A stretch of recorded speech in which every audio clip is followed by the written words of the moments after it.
Hello students, welcome to जीवन classes.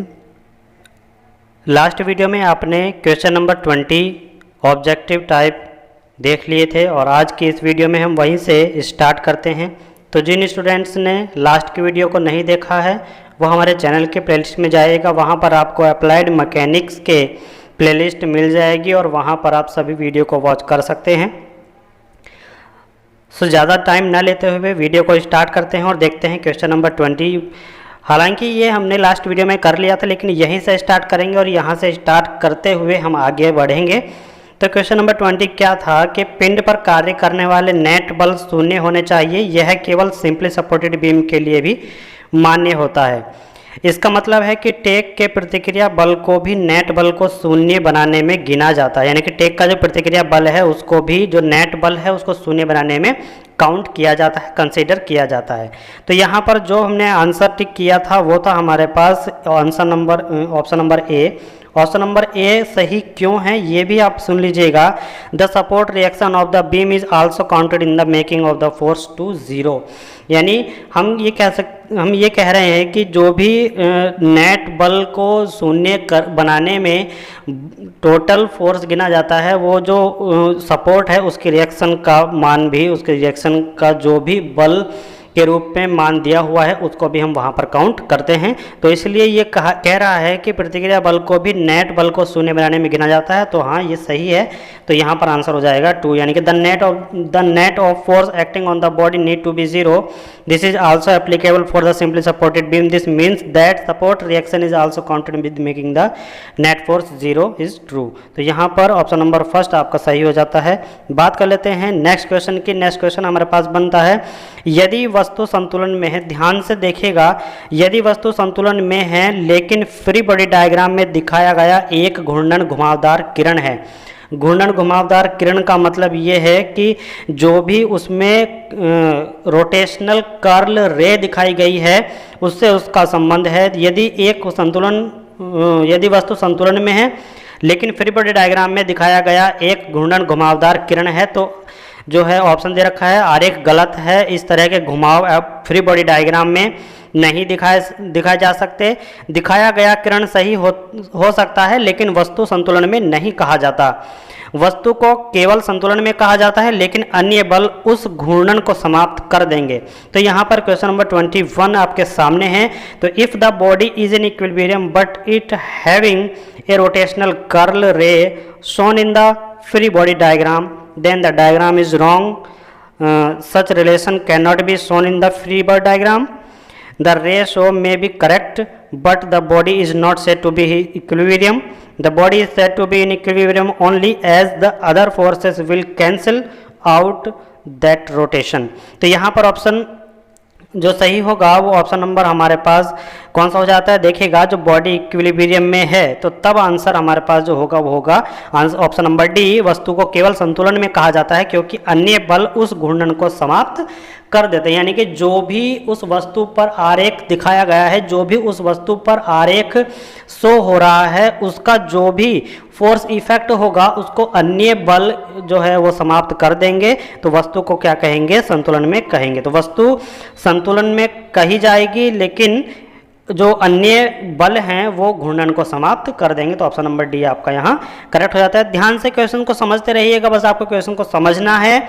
कोई ऐसा मतलब हार्ड नहीं है, कोई ऐसा ज़्यादा मतलब जो भी हम कह सकते हैं कि जैसे हमको हार्ड लगता है, थ्योरी ज़्यादा समझ में नहीं आती है, तो वहाँ से क्वेश्चन नहीं उठेगा, केवल पॉइंट टू पॉइंट क्वेश्चन उठेगा जो भी आपके एग्जाम में आएगा। तो यहाँ पर आप बस ध्यान से देखते रहिएगा और समझते रहिएगा कि क्वेश्चन को कैसे टिक किया जा रहा है। अब बात कर लेते हैं नेक्स्ट क्वेश्चन की। तो नेक्स्ट क्वेश्चन हमारे पास आता है क्वेश्चन नंबर 22। क्वेश्चन नंबर 22 क्या कहता है, देखिएगा हमारे पास क्वेश्चन नंबर 22 है, यदि एक कण पर 5 बल कार्य कर रहे हैं। देखिएगा ये सबसे अलग क्वेश्चन आपके सामने आया है और इसमें एक खास बात यह है कि एंगल को इसने दिया गया है और एंगल वाले क्वेश्चंस ज़्यादा पूछे जाते हैं। तो यदि एक कण पर 5 बल कार्य कर रहे हैं तो प्रत्येक के बीच का कोण कितना है, 72 है और समरेख भी हैं। तो ऑप्शन में कहा गया है कि वस्तु पर कार्य करने वाला कुल बल शून्य है, वस्तु पर कार्य करने वाला कुल बल क्षैतिज है, वस्तु पर कार्य करने वाला कुल बल लंबवत है, पिंड पर लगने वाला कुल बल 45 डिग्री के कोण पर होता है। यानी कि क्वेश्चन नंबर 22 है, if 5 forces are acting on the single particle and having an angle 72 between each end of collinear them. तो यहाँ पर अगर हम बात करें ऑप्शन की, तो ऑप्शन नंबर फर्स्ट में दे रखा है कि कार्य करने वाला बल जो है वो शून्य होगा, और ऑप्शन नंबर बी पर दे रखा है कि बल जो कुल बल है नेट फोर्सेस है वो क्षैतिज होगा यानी कि हॉरिजॉन्टली, और थर्ड में दे रखा है लंबवत होगा, लेकिन फोर्थ में दे रखा है 45 डिग्री होगा। तो यहाँ पर यदि कण पर कोई 5 बल कार्य कर रहे हैं, 5 या 6 जितने भी बल कार्य कर रहे हैं, प्रत्येक के बीच में कोण कितना है 72 है, और वे क्या है समरेख है। तो मेन पॉइंट यहाँ पर है कि वे क्या है एक समरेख हैं। तो the net forces on the body is 0। तो हम क्या कह सकते हैं कि जो नेट फोर्सेस होगा वो तो बॉडी पर 0 होगा। ठीक है, कब? जब वस्तु जो है वो संतुलन में है। ठीक है, वस्तु संतुलन में है, हम उसी से बात कर रहे हैं।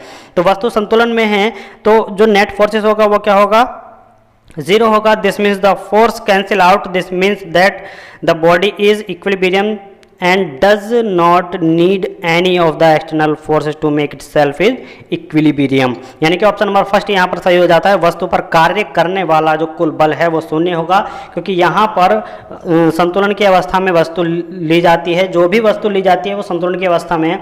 देखिएगा अप्लाइड मैकेनिक्स में हम कोई भी प्रॉब्लम को सॉल्व करेंगे तो वस्तु को संतुलन अवस्था में मान करके करेंगे, और संतुलन अवस्था में अगर हम वस्तु को मान करके वैल्यू फाइंड करेंगे तो टोटल जो बल होगा यानी कि नेट फोर्स की वैल्यू कितनी आती है 0 आती है। तो वस्तु पर कार्य करने वाला कुल बल शून्य होगा। आपका यहाँ पर ऑप्शन नंबर ए करेक्ट हो जाता है। बात करते हैं नेक्स्ट क्वेश्चन की। नेक्स्ट क्वेश्चन में क्या कहा गया कि निम्नलिखित में कौन सा सही है। तो ऑप्शन को पढ़ करके आपको ये बताना है कि कौन सा ऑप्शन सही है। देखिएगा ऑप्शन नंबर फर्स्ट है, बीम के लिए केवल एक प्रकार की टेक, बीम के लिए केवल 2 प्रकार की टेक, और बीम के लिए केवल 3 प्रकार की टेक, बीम के लिए विभिन्न प्रकार की टेक और वे अनगिनत हैं। तो यहाँ पर देखिएगा ऑप्शन यहाँ पर आपको सीधा कनेक्ट होगा, और सीधा कनेक्ट होने का मतलब ये है कि आप देखते ही उसको टिक करोगे, यानी कि the support is the thing which a human decided. ठीक है, यानी कि मतलब जो भी टेक है वो जो ह्यूमन है, इंसान है, वो डिसाइड करते हैं, उनके ऊपर डिपेंड होता है कि वो कितने सपोर्ट कौन से बीम में देंगे। That can be anything, that is the support can be give is any way. The type of support also is important as different type of support have different condition of the equilibrium।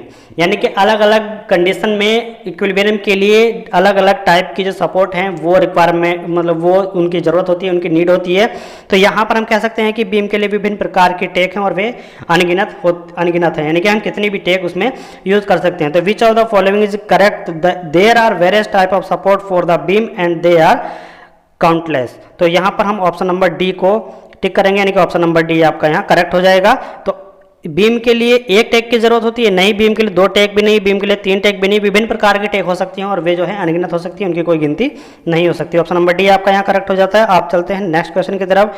देखिए next question क्या है। Next question आप यहाँ पर important लिख लीजिएगा, यहाँ पर ये इंपॉर्टेंट क्वेश्चन है, काफ़ी ज़्यादा इंपॉर्टेंट है, पूछा जा सकता है, 100% भी आ सकता है। न्यूटन का दूसरा नियम क्या है। देखिएगा एक बताया था, न्यूटन का तीसरा नियम क्या है, वो भी एक क्वेश्चन लास्ट वीडियो में हमने बताया था। तो वहाँ पर न्यूटन का जो तीसरा नियम था वो वहाँ पर पूछा गया था। यहाँ पर इसने पूछ लिया है कि न्यूटन का दूसरा नियम क्या है, what does Newton second law states. तो यहाँ पर ऑप्शन दे रखे हैं। ऑप्शन में आप देखिएगा फर्स्ट है संवेग परिवर्तन की दर बल के बराबर होती है, संवेग परिवर्तन की दर बल के बराबर होती है।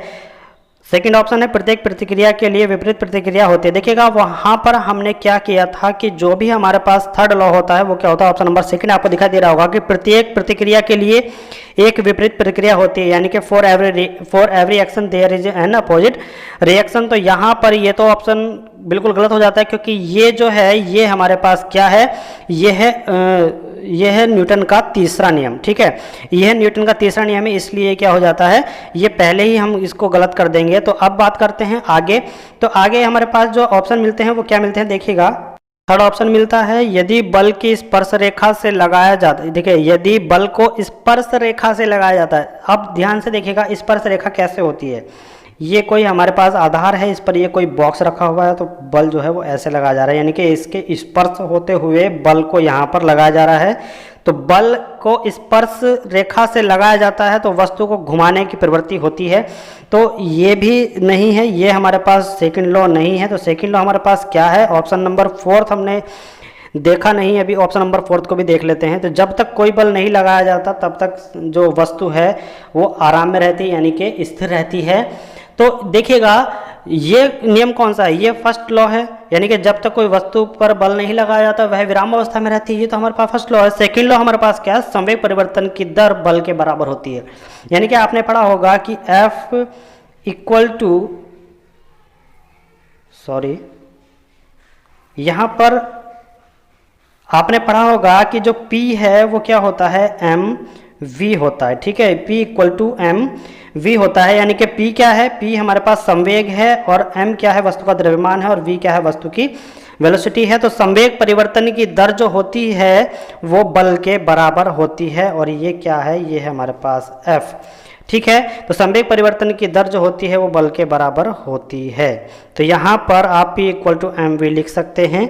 P इक्वल टू mv होता है, तो F इक्वल टू हम क्या लिख सकते हैं? देखिएगा, F equal to dp upon dt, इस तरीके से हम लिख सकते हैं, क्योंकि हमें क्या बताया गया है? हमें बताया गया है कि संवेग परिवर्तन की दर, यानी कि संवेग परिवर्तन की दर क्या है? dp अपॉन dt, और ये किसके बराबर है? ये बल के बराबर है। ठीक है, ये किसके बराबर है? ये बल के बराबर है। देखिएगा, अब ध्यान से देखिए, F इक्वल जो P इक्वल टू mv है वो कहाँ से आया है, तो उसको हम यहाँ पर करके दिखाते हैं। देखिए, अगर हम लिखते हैं कि F जो यानी कि बल के बराबर क्या है? संवेग परिवर्तन की दर है dp अपॉन dt है। ठीक है, क्या है? dp अपॉन dt है। हम जानते हैं कि F इक्वल टू क्या होता है? ma होता है। F इक्वल टू ma होता है, और जो F इक्वल टू ma है, यानी कि F की जगह पर हम क्या लिख सकते हैं? F की जगह पर हम लिख सकते हैं dp अपॉन dt, इस तरीके से हम लिख सकते हैं यहाँ पर, और ये है हमारे पास ma। अब यहाँ ध्यान से देखिए, जो a है, a को हम क्या लिख सकते हैं? ये होता है वेलोसिटी पर यूनिट टाइम होता है, यानी कि dv अपॉन dt हम इसको लिख सकते हैं।